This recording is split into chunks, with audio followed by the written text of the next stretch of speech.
baatu biyyi Oromiyaan cittee lamaan taatu lafeen koo bobaatu. Biyyi Oromiyaan cittee lamaan taatu lafeen koo bobaatu.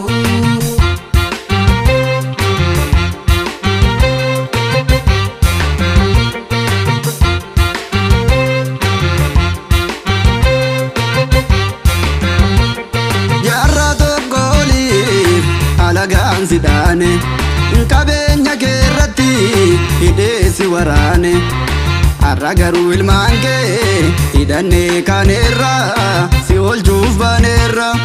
Har'a garuu ilmaan kee hidhannee kaaneerra si oolchuuf baaneerra. Oromiyaan biyya roof lageenii, Oromiyaan biyya gaarreewwanii, Oromiyaan biyya dachee magariitu, Oromiyaan biyya uumamaan faayamtu, Oromiyaan biyya hammattuu waan maraa, Oromiyaan biyya dandeessuu waan baraa, Oromiyaan biyya dandamaattuu shiraa, Oromiyaan biyya toltuu hundaaf biraa, Oromiyaan biyya walqixxee jannataa, Oromiyaan biyya maaltu siin qixxaata. Jaarraa tokkooliif alagaan sidhaane qabeenya keerratti hidhee si waraane har'a garuu ilmaan kee hidhannee kaaneerra si oolchuuf baaneerra. Har'a garuu ilmaan kee hidhannee kaaneerra si oolchuuf baaneerra. Oromiyaan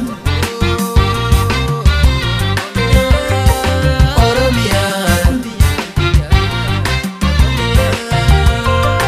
Oromiyaan Oromiyaan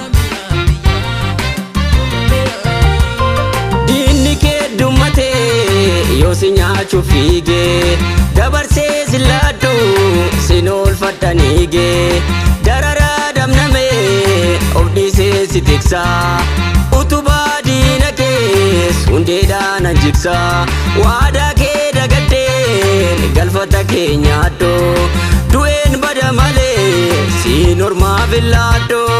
waadaa kee dagattee galfata kee nyaadhu du'een bada malee siin ormaaf hin laadhu. Oromiyaan Biyya hayyuuf goota Oromiyaan biyya kaachee qabsaa'ota Oromiyaan biyya qaaliiwwanii Oromiyaan biyya jaalleewwanii Oromiyaan biyya duudhaa aadaa Oromiyaan haadha sirna gadaa Oromiyaan burqaa qaroominaa Oromiyaan faaya miidhaginaa Oromiyaan walqixxee jannataa maaltu siin qixxaata.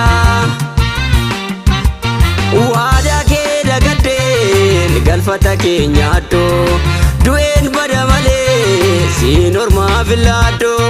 Waadaa kee dagaddeen galfata kee nyaadhoo